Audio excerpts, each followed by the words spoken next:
आज की ताजा खबरों के इस अपडेट में बात करेंगे देश भर की तमाम बड़ी और काम की खबरों के साथ ही सरकार की ओर से आज लिए गए कुछ महत्वपूर्ण फैसलों जारी किए गए कुछ नए नियमों की।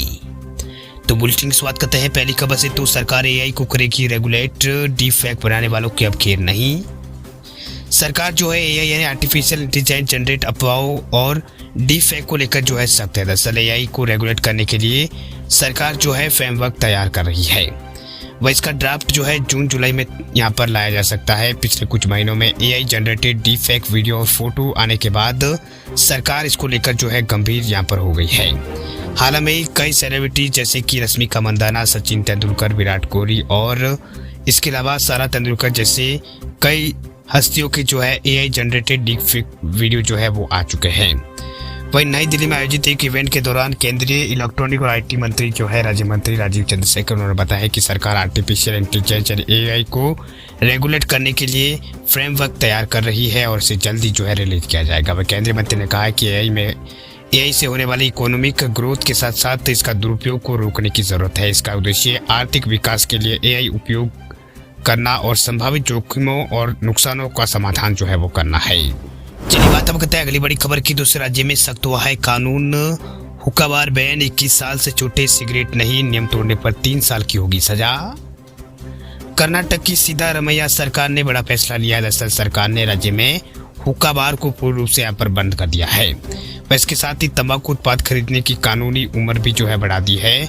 वही कर्नाटक विधानसभा में जो है बुधवार को कोटपा एक्ट यानी सिगरेट एंड अदर टैबाकू प्रोडक्ट को संशोधित यहाँ पर कर दिया गया है। संशोधित बिल विधानसभा में पास हो गया है। संशोधित कानून में नियमों का उल्लंघन करने पर सख्त सजा और जुर्माने का प्रावधान भी किया गया है। वह इसका नोटिफिकेशन जो है वो भी यहाँ पर जारी कर दिया गया है।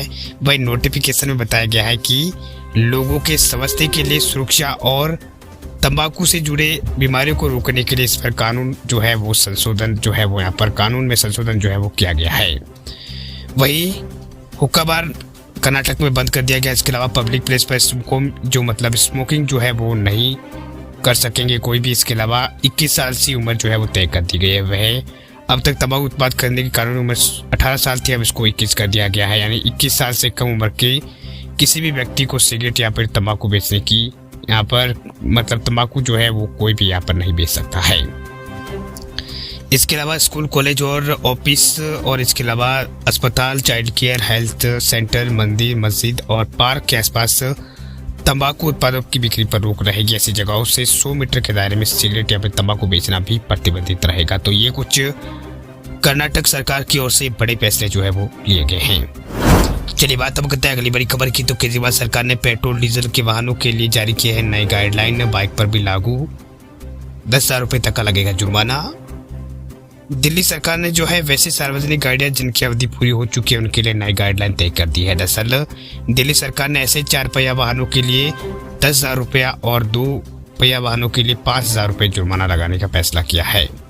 वह ऐसे वाहनों को तुरंत जब्त जो है वो कर लिया जाएगा और मालिकों को ये वाहन जो है वापस करने के लिए जुर्माना देना होगा। दरअसल सरकार ने ये गाइडलाइन अवधि पूरी हो चुके वाहनों को शहर जिन वाहनों की अवधि जो है वो पूरी हो चुकी है और शहर में वो अगर कहीं पर भी यहाँ पर चल रहे हैं तो ऐसे वाहनों के लिए जो है 5,000 रुपये का जुर्माना तय किया गया है।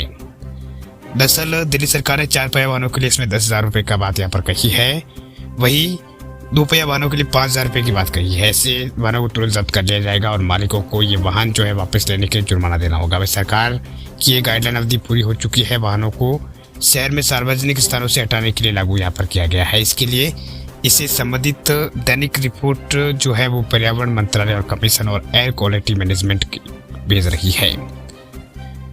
वही टाइम्स ऑफ इंडिया की एक रिपोर्ट के मुताबिक समय अवधि पूरी हो चुके वाहनों को 2 श्रेणी में वापस लाया जा सकेगा। उनमें इन वाहनों को दिल्ली एनसीआर से बाहर चलाया जाए और निजी और गैर साझा स्थान जो है वो पार्क किया जाए।